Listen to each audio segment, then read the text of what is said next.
திருநெல்வேலி மத்திய அரிமா சங்கத்தின் பதவியேற்பு விழா.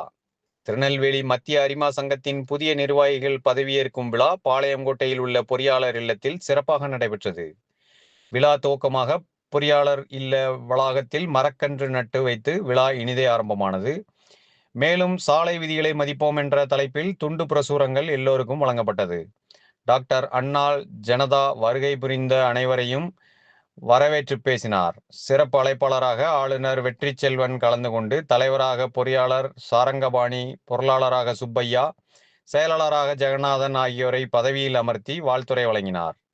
நிகழ்ச்சியினை டாக்டர் ராஜ்குமார் அருளானந்தம் தொகுத்து வழங்கினார். தலைவர் சாரங்கபாணி எல்லோரையும் வாழ்த்தி நடப்பு ஆண்டில் நடைபெற்ற இருக்கும் செயல்பாடுகள் பற்றி பேசி வாழ்த்துரை வழங்கினார்.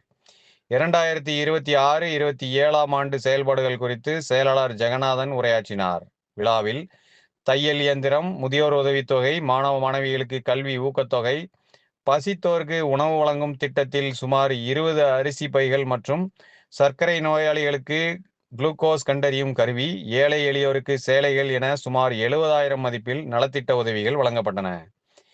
பிற சங்கங்களில் இருந்து வந்த எல்லா அரிமா நண்பர்களுக்கும் நினைவு பரிசு வழங்கப்பட்டது.